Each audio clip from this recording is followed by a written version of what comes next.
नमस्कार दोस्तों, राज्य सेंटर में आप सभी का हार्दिक स्वागत है। आज का टॉपिक है शाहजहां, जो कि सभी महत्वपूर्ण प्रतियोगी परीक्षाओं के लिए काफी महत्वपूर्ण इसे प्रश्न पूछता है। इसलिए वीडियो को अंत तक देखें, लाइक करें, शेयर करें और मेरे चैनल को सब्सक्राइब कर लें ताकि सभी नोटिफिकेशन आपको मिलता रहे। तो चलिए, आज का जो वीडियो है यह शाहजहां के बारे में बताने जा रहे हैं कि शाहजहां कैसा था, किस प्रकार का शासक था और उन्होंने अपने जीवन काल में क्या क्या किया, किस प्रकार से अपने सत्ता को कायम किया और किस तरह से अपना यानी कि उनके बचपन से लेकर के और अंतिम शासक यानी कि समय तक उनका जो इतिहास है उन सभी के बारे में बताने जा रहा हूं, जो कि अंत तक जरूर देखेंगे। तो सबसे पहले हम देखते हैं कि शाहजहां का शासन काल कब से कब रहा। तो देखिए, शाहजहां का जो शासन काल था वह 1628 ईस्वी से लेकर के और 1658 ईस्वी तक रहा, यानी कि ईसा पूर्व तक रहा। यानी कि 1628 से लेकर के और 1658 तक शाहजहां का शासनकाल रहा। अब हम देखते हैं कि शाहजहां जब शासक बना यानी कि राजा जब बना, तो राजा बनने से पहले के इतिहास उनका किस प्रकार से था, इन सभी के बारे में मैं बताने जा रहा हूँ, जो कि बारी बारी से अंत तक जरूर देखेंगे। तो देखिए, सबसे पहले हम देखते हैं कि राजा बनने से पहले यानी कि शाहजहां के बचपन का नाम क्या था। यानी कि शाहजहां जो शासक था उसके बचपन का नाम क्या था। तो शाहजहां के बचपन का नाम खुर्रम था। क्या था? खुर्रम। तो शाहजहां के बचपन का नाम खुर्रम था और जन्म 5 जनवरी 1592 में हुआ था। कहाँ? लाहौर में। यानी कि खुर्रम का जन्म, जो कि शाहजहां का बचपन का नाम है, और इनका जन्म 5 जनवरी 1592 को लाहौर में हुआ था। कहाँ हुआ था? लाहौर में। और इनके पिता जहांगीर थे। यानी कि शाहजहां के प्रश्न पूछता है कि शाहजहां के बचपन का नाम क्या था, तो खुर्रम। क्या था? खुर्रम। और प्रश्न पूछेगा कि शाहजहां का जन्म कब और कहाँ हुआ, तो 5 जनवरी 1592 को लाहौर में हुआ। कहाँ हुआ? लाहौर में। और इनके पिता का नाम क्या था? तो देखिए, सबसे पहले हम देखते हैं कि शाहजहां के पिता का नाम जहांगीर था। क्या था? जहांगीर। तथा माता का नाम जगत गोसाई था। क्या था? यानी शाहजहां के पिता का नाम जहांगीर और माता का नाम जगत गोसाई था। पिता का नाम जहांगीर और माता का नाम जगत गोसाई। और इनका राज्याभिषेक यानी कि यानी कि शाहजहां का राज्याभिषेक यानी कि राजा बनने की जो एक प्रथा के अनुसार जो पूजा पाठ होती थी, वह इनका 1628 में हुआ। कब हुआ? 1628 में। और उसी दिन से इनकी सत्ता यानी कि शासन की शुरुआत हो गई। तो इनका सत्ता यानी कि शासन करने की जो टाइमिंग था वह 1628 से लेकर 1658 तक था। कब से? 1628 से 1658। अब हम देखते हैं कि इतना तो आप जान गए कि बचपन का नाम खुर्रम, जन्म 5 जनवरी 1592 लाहौर में, माता जगत गोसाई तथा पिता का नाम जहांगीर था, और इनका राज्याभिषेक 1628 में हुआ। जहांगीर के पुत्र शाहजहां का राज्याभिषेक 1628 में हुआ। और विवाह किनके द्वारा हुआ? तो इनकी पत्नी अर्जुमंद बानो बेगम थी, जिनसे विवाह इनका यानी शाहजहां का विवाह हुआ था, जो कि आसफ खां की पुत्री थी। अर्जुमंद बानो कौन थी? तो यह आसफ खां की पुत्री थी। आसफ खां की पुत्री थी। अब इसी अर्जुमंद बानो बेगम को मुमताज महल के नाम से जाना जाता है। यानी कि प्रश्न पूछेगा कि मुमताज महल के नाम से किसे जाना जाता है, तो शाहजहां की पत्नी, शाहजहां की जो पत्नी थी अर्जुमंद बानो बेगम, उसी को मुमताज महल के नाम से जाना जाता है। और इनके पिता यानी कि यह आसफ खां की पुत्री कौन थी? अर्जुमंद बानो बेगम, जो थी आसफ खां की पुत्री थी। और यह आसफ खां कौन था? तो नूरजहां का भाई था। कौन था? नूरजहां का भाई था। आसफ खां नूरजहां का भाई तथा अर्जुमंद बानो बेगम के पिता थे। और अर्जुमंद बानो बेगम शाहजहां की पत्नी थी, यानी कि इनका विवाह शाहजहां के द्वारा हुआ था, और इन्हें मुमताज महल के नाम से जाना जाता है। इनको यानी कि अर्जुमंद बानो बेगम को मुमताज महल के नाम से जाना जाता है। अब हम देखते हैं कि शाहजहां की पुत्री और पुत्र कितने हुए। तो सबसे पहले हम देखते हैं कि शाहजहां के पुत्र की जो संख्या थी वह 14 थी, यानी कि 14 पुत्र हुए, जिसमें 7 पुत्र की मृत्यु हो गई और बचे 7, जिसमें 4 पुत्र तथा 3 पुत्रियां थी। यानी कि शाहजहां के पुत्र की जो संख्या थी, पुत्र और पुत्रियों की जो संख्या थी 14 थी, लेकिन 7 की मृत्यु हो गई और बचे 7, जिसमें 4 पुत्र और 3 पुत्रियां थी। अब अर्जुमंद बानो बेगम की मृत्यु 14वें पुत्र के जन्म के समय प्रसव पीड़ा के कारण 1631 में हो गई। यानी कि प्रश्न पूछता है कि अर्जुमंद बानो बेगम यानी शाहजहां की पत्नी का मृत्यु कब हुआ, तो 14वें पुत्र के जन्म के समय प्रसव पीड़ा के कारण 1631 में अर्जुमंद बानो बेगम की मृत्यु हो गई। अब देखेंगे कि इनके पुत्र कौन कौन बचे हुए थे और कितने पुत्र इनकी जो थे। जैसे 14 पुत्र का जन्म हुआ, जिसमें 7 की मृत्यु हो गई, बचे 7 और 7 में 4 पुत्र तथा 3 पुत्रियां थी। तो सबसे पहले हम पुत्र के बारे में देखेंगे कि शाहजहां के पुत्र कौन थे। तो यह दारा शिकोह इनका पहला पुत्र, उसके बाद औरंगजेब और मुराद बख्श और शाहजुगुजा, यानी कि यह 4 पुत्र और 3 पुत्रियां थी, जो कि जहां आरा, रोशन आरा और गौहन आरा। यानी कि शाहजहां के 4 पुत्र जो थे, यह दारा शिकोह, औरंगजेब, मुराद बख्श और शाहजुगुजा, यानी कि 4 पुत्र थे और 3 पुत्रियां जो थी, यह जहां आरा, रोशन आरा और गौहन आरा। यानी कि अगर आरा से संबंधित कोई भी प्रश्न अगर पूछे शाहजहां के बारे में, तो समझिएगा कि यही इनकी 3 पुत्रियां थी। कौन? जहां आरा, रोशन आरा तथा गौहन आरा। समझ में आ रहा है ना? तो देखिए, यह तो था यानी कि राजा बनने से पहले किस प्रकार से इन्होंने काम किया और इनका जन्म से लेकर के, यानी कि इनके जन्म लेकर के और इनके पूरे परिवार का इतिहास यहाँ तक रहा। लेकिन अब हम देखेंगे कि शासक बनने से पहले यह महत्वपूर्ण जीत या भागीदार कहाँ कहाँ किए हुए थे। यानी कि शासक बनने के बाद तो सभी लोग अपनी सत्ता को कायम करने के लिए तो काम तो करते ही हैं, लेकिन शाहजहां शासक बनने से पहले कहाँ कहाँ अपना अधिकार कायम किया और कहाँ कहाँ किस किस क्षेत्र में अपनी जीत को हासिल की, इसके बारे में हम जानेंगे। तो देखिए, सबसे पहले मेवाड़ या और अहमदनगर, यानी कि शासक बनने से पहले इन्होंने मेवाड़ पर जीत दर्ज कराई। उसके बाद अहमदनगर का जो क्षेत्र था, उस क्षेत्र को अपने अधीन किए।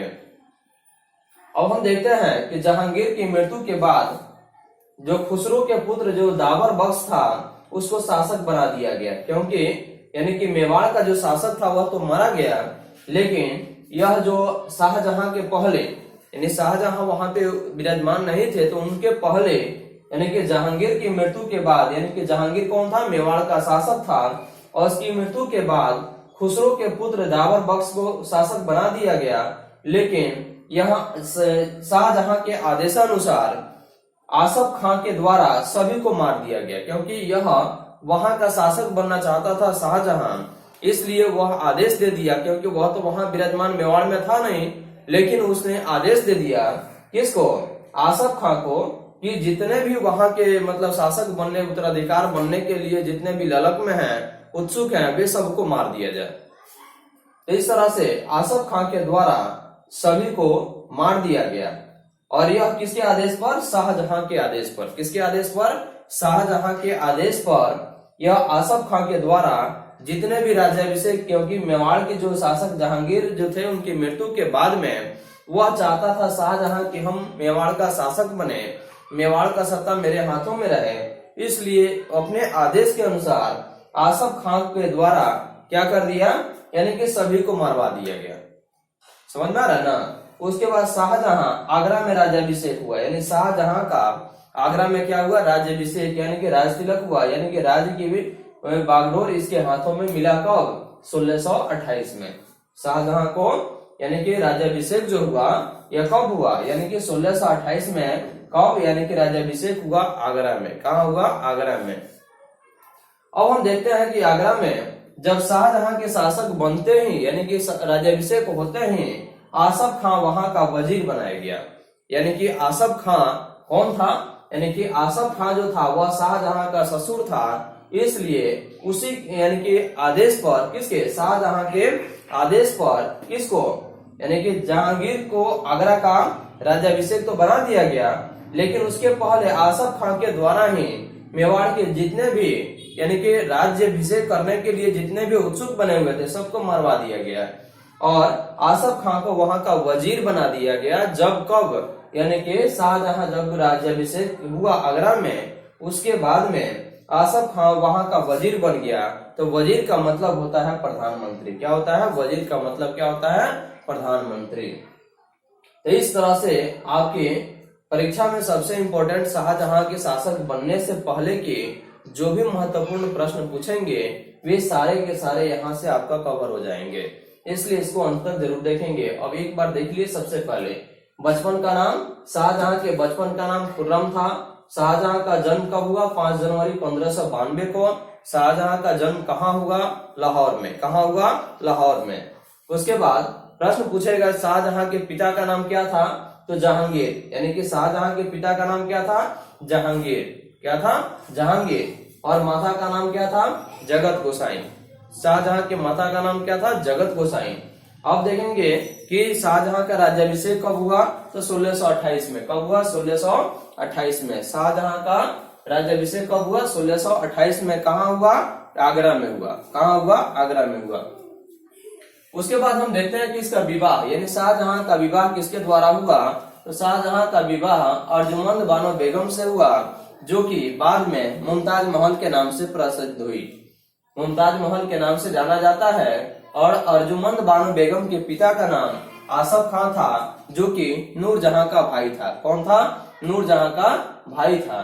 और अर्जुमंद बानो बेगम की मृत्यु कब हुई? तब मृत्यु 1631 ईस्वी में, 1631 में, यानी 14वें पुत्र के जन्म देने के समय प्रसव पीड़ा के दौरान अर्जुमंद बानो बेगम की मृत्यु हो गई, जो कि मुमताज महल के नाम से जाना जाता है। अब देखेंगे पुत्र की संख्या कितनी थी? 14, जिसमें 7 मर गए और 7 बचे। और 7 जो बचे उसमें 4 पुत्र तथा 3 पुत्रियां थी। तो बचे हुए पुत्र में दारा शिकोह, औरंगजेब, मुराद बख्श और शाह गुजार। और औरंगजेब जो था, यह देखिए दारा सिंह से सबसे महत्वपूर्ण प्रश्न पूछता है, क्योंकि यह दारा शिकोह और औरंगजेब यही दोनों महत्वपूर्ण पुत्र थे, यानी कि जो कि मतलब थोड़ा सा अपने पिता की सत्ता को कायम रखने में ये सक्षम थे। और औरंगजेब शाहजहां का उत्तराधिकारी बना, यानी कि शाहजहां का उत्तराधिकारी कौन बना? औरंगजेब, क्योंकि यह कौन था? शाहजहां का पुत्र था औरंगजेब। इसलिए इन 3 गो जो है, जैसे दारा शिकोह, मुराद बख्श और शाह गुजार जो था, यह उस लायक तो दिख नहीं रहा था, जिसकी वजह से शाहजहां का उत्तराधिकारी कौन बना? औरंगजेब बना। कौन बना? औरंगजेब बना।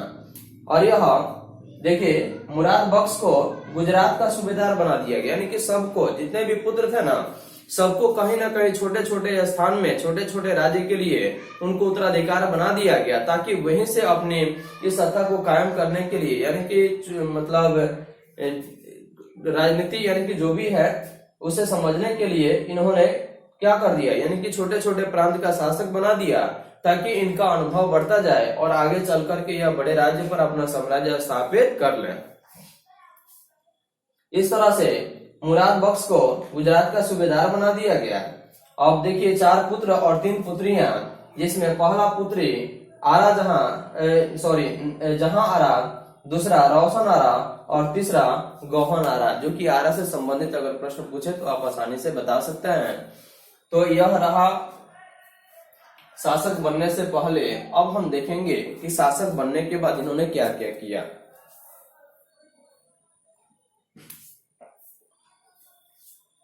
देखिए शासक बनने से पहले यह सारा इतिहास शाहजहां के बारे में रहा, लेकिन अब देखेंगे कि शासक बनने के बाद कहां कहां विद्रोह स्थापित हुआ और इस विद्रोह के कारण कहां कहां इनकी जीत हुई, कहां और हार हुई। देखिए सबसे पहले शासक बनने के बाद जो विद्रोह हुआ, यह सबसे पहला विद्रोह बुंदेलखंड में हुआ। कब? शुरू में ही, जबकि इनका राज्याभिषेक कब हुआ? 1628 में। कब हुआ? 1628 में। और 1628 में राज्याभिषेक होने के तुरंत ही यह बुंदेलखंड में इनका विद्रोह शुरू हो गया। कहा? बुंदेलखंड में विद्रोह शुरू हो गया। उसके बाद पुर्तगालियों के द्वारा डकैती हुई कहाँ, हुगली में, उसका भी यानी कि बार बार विद्रोह कहीं ना कहीं किसी भी न क्षेत्र में किसी किसी क्षेत्र में विद्रोह हुआ करता था। इसलिए हम देखते हैं कि शासक बनने के पहले तो यह बहुत सारे जगहों पर अपना वर्चस्व कायम किए, लेकिन शासक बनने के बाद और शासक बनने से पहले इनके ससुर का भी महत्वपूर्ण भागीदार था, और इनके पिता की मृत्यु होने के बाद उस जगह को यानी कि हथियाने का यानी कि वहां का राज्य और शासक बनने का पूर्ण रूप से इन्होंने पालन किया। तो इस तरह से अब शासक बनने के बाद तो देखिए सबसे पहले 1628 में ही बुंदेलखंड में विद्रोह हुआ। कहाँ हुआ, समझ में आ रहा है ना। तो देखिए बुंदेलखंड में विद्रोह हुआ कब, 1628 में सबसे पहला। उसके बाद पुर्तगालियों के द्वारा डकैती हुई कब, यानी कि देखिए हुगली में आपका पुर्तगालियों के द्वारा ही क्या हुआ, डकैती हुआ, ये भी एक विद्रोह हुआ। उसके बाद सिख गुरु जो थे हरगोविंद, इनसे बाज के कारण और घोड़े चुराने के क्रम में इन सभी से हमेशा विवाद किसी न किसी क्षेत्र से होकर के बना रहता था, क्योंकि शाहजहां को यह अच्छा पसंद नहीं करता था, जिसकी वजह से सिखों के जो गुरु थे हरगोविंद, उन्होंने क्या कर दिया, यानी कि बाज को अपने अधीन पकड़ लिए, और बाज के कारण ही यहाँ पे युद्ध हुआ, लड़ाई हुआ, बहुत सारी यानी घटनाओं को देखा जाता है उसके तहत। इस तरह से शासक बनने के बाद हमेशा विद्रोह ही विद्रोह शुरू हुआ। उसके बाद हम देखते हैं कि राज्य विस्तार यह किस प्रकार से किए, यानी कि शासक बनने से पहले देख लिए और शासक बनने के बाद विद्रोह जहां जहां हुआ इस बारे में जान लिए। और इसके बाद वाले वीडियो में इससे का कुछ छोटा हुआ जो भाग है उसके बारे में बताएंगे। तो देखिए सबसे पहले राज्य विस्तार जो हुआ था अहमदनगर, यानी कि इनका राज्य विस्तार जो हुआ यह अहमदनगर, उसके बाद गोलकुंडा, उसके बाद बीजपुर, यानी कि धीरे धीरे इनका राज्य का विस्तार होना शुरू हो गया। तो जब इन्होंने अपने सत्ता को कायम किया, सत्ता कायम करने के बाद में अहमदनगर, उसके बाद गोलकुंडा और उसके बाद बीजपुर, यानी कि इन सभी जगहों पर इनका राज्य का विस्तार हुआ। उसके बाद इनके जो पुत्र थे औरंगजेब, यानी कि इनका शाहजहां के जो पुत्र जो था कौन, औरंगजेब को दक्षिण का सूबेदार नियुक्त कर दिया गया। यानी कि सूबेदार का मतलब होता है प्रधानमंत्री, क्या होता है, दक्षिण का सूबेदार, जिसको दक्कन के नाम से भी हम जानते हैं। किस नाम से जानते हैं, दक्कन के भी नाम से जानते हैं। तो दक्षिण भारत का सूबेदार यानी कि दक्षिण भारत यानी कि दक्कन का सूबेदार नियुक्त कर दिया गया, किसको, यानी पुत्र शाहजहां का जो पुत्र था औरंगजेब, उसी को। उसके बाद देखिए कोहिनूर हीरा, जो कि वर्तमान में मात्र पूरे विश्व में मात्र एक ही जगह हीरा है, कोहिनूर हीरा, जो कि और भारत जैसे इंग्लैंड में अभी वर्तमान में एक ही कोहिनूर हीरा है जो कि भारत से गया हुआ है। और देखिए सबसे पहले यह मीर जुमला जो था यह शाहजहां को भेंट दिया, यानी गोलकुंडा वजीर में, यानी कि गोलकुंडा वजीर में, यानी क्या के कोहिनूर हीरा को मीर जुमला द्वारा यानी कि शाहजहां को भेंट दिया गया। भेंट मतलब कि चढ़ावा के रूप में, खुशी के रूप में, उपहार के रूप में, ठीक है। तो यह कोहिनूर हीरा को मीर जुमला के द्वारा शाहजहां को भेंट दिया गया, कहाँ, गोलकुंडा वजीर में। समझ में आ रहा है ना। और यह देखिए शाहजहां का भेंट जो मीर जुमला ने भेंट किया था, किसको, यानी कि शाहजहां को मीर जुमला जो कि गोलकुंडा और वजीर का जो शासक था, उन्होंने ही कोहिनूर हीरा को शाहजहां को उपहार के रूप में दिया हुआ था। उसके बाद इतना तो आप देख लिए। और जुमला जो बना यानी गोलकुंडा का वजीर मतलब प्रधानमंत्री बना हुआ था, किसने, मीर जुमला। उसके बाद हम देखते हैं कि उत्तर पश्चिम का विस्तार, यानी कि इसके पहले तो दक्षिण का विस्तार आप समझे, लेकिन अब उत्तर पश्चिम का विस्तार भी देख लें। तो देखिए सबसे पहले उत्तर पश्चिम का जो विस्तार बना यह कंधार पर विजय, कहा, कंधार पर विजय तो शाहजहां का हुआ, लेकिन कुछ दिन के बाद में फिर से ईरानियों का भागीदार यहाँ हो गया। यानी कि जो शासक जो बना शाहजहां, लेकिन कुछ दिन तक यहाँ पर चला, लेकिन उसके बाद में ईरानियों का फिर से अपना अधिकार हो गया उत्तर पश्चिम के विस्तार में। और यह हमेशा से मुगल तथा ईरानों के बीच हमेशा विवाद बना रहा, यानी कि ईरानियों के बीच में और मुगल शासक के बीच में हमेशा उत्तर पश्चिम के विस्तार के क्षेत्र को लेते हुए हमेशा विवाद ही होता रहा। इस तरह से आपका शाहजहां के शासन काल से यानी कि जन्म से लेकर के और शासन काल के कुछ भाग तक, यानी कि जहां तक इनका राज्य का विस्तार था वहां तक तो हमने इसमें बता दिया, लेकिन कुछ इसके बचे हुए भाग को इसके अगले वाले वीडियो में लेके आएंगे।